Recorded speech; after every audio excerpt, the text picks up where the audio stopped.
ओम नमः शिवाय। जय भोले बाबा। भगवान शिव जी के 19 अवतार हैं। गृहपति अवतार भगवान शिव के अवतारों में से एक है, जिसकी कथा धर्म, कर्म और साधना के महत्व को दर्शाती है। यह कथा सिखाती है कि भक्ति और तपस्या से व्यक्ति ईश्वर को प्रसन्न कर सकता है और जीवन के कष्टों से मुक्ति पा सकता है। भगवान शिव जी का गृहपति अवतार। भगवान विष्णु के अनेक अवतार हुए हैं, वैसे ही भगवान शिव जी के भी कई अवतार हुए हैं। भगवान शिव जी के अनेक अवतारों में से 7वें अवतार हैं गृहपति। आज हम आपको उनके इस अवतार की कथा सुनाएंगे। नर्मदा नदी के तट पर धर्मपुर नाम का एक नगर था। वहां विश्ववानर नाम के एक ऋषि थे और उनकी पत्नी सुचिस्मति रहती थी। बहुत काल तक उनकी कोई भी संतान नहीं थी। एक दिन सुचिस्मति ने अपने पति से कहा, स्वामी, हमारा भगवान शिव जी के समान पुत्र हो, ऐसी मेरी इच्छा है। पत्नी की इच्छा पूर्ण करने के लिए ऋषि विश्ववानर काशी गए। वहां पर उन्होंने घोर तप के द्वारा भगवान शिव जी के वीरेश लिंग की आराधना की। एक दिन ऋषि को वीरेश लिंग के मध्य एक बालक दिखाई दिया। उन्होंने बाल रूप धारण किए हुए शिवजी की पूजा की। ऋषि विश्ववानर द्वारा की गई भावपूर्ण पूजा से शिवजी प्रसन्न हो गए। भगवान शिवजी ने उन्हें वरदान दिया कि सुचिस्मति के गर्भ से वे अवतार लेंगे। कुछ कालांतर बाद भगवान शिवजी सुचिस्मति के गर्भ से पुत्र रूप में प्रकट हुए।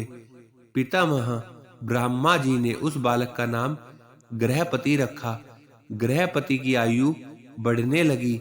एक बार देवर्षि नारद गृहपति के दर्शन करने आ गए। उन्होंने गृहपति को देखा और ऋषि विश्ववानर से कहा, मुनिवर, यह बालक सर्वगुण संपन्न है, किंतु 12 वर्ष की आयु में इसे बिजली अथवा अग्नि द्वारा भय उत्पन्न होगा।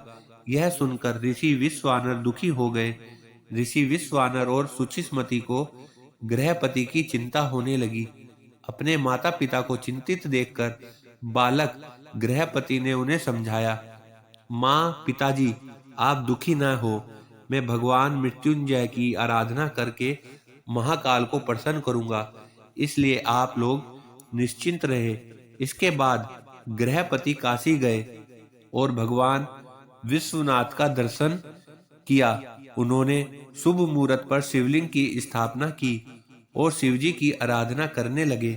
कुछ दिनों के बाद देवराज इंद्र प्रकट हुए।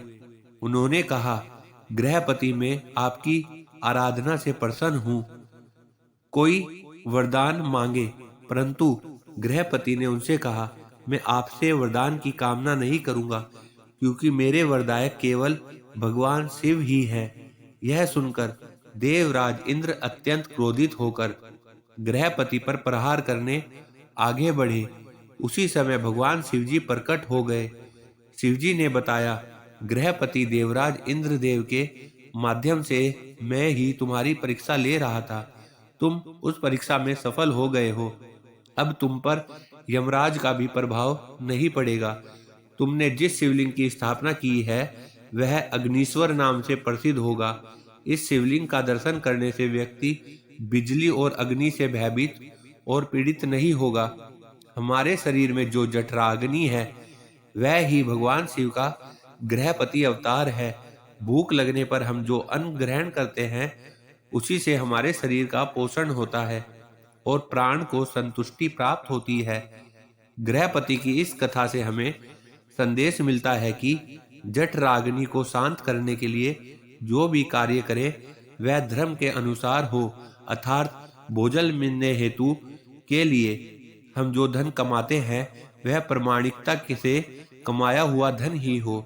हम जो भी कार्य करें वह भगवान को प्रसन्न करने के लिए करना है, अर्थात भोजन प्राप्ति के लिए हम कोई कार्य कर रहे हैं तो उसका माध्यम पवित्र तथा धर्मानुसार होना चाहिए और इस कार्य में किसी का अहित नहीं होना चाहिए, तभी हमारा कार्य सफल होगा। जय भोले बाबा। ओम नमः शिवाय।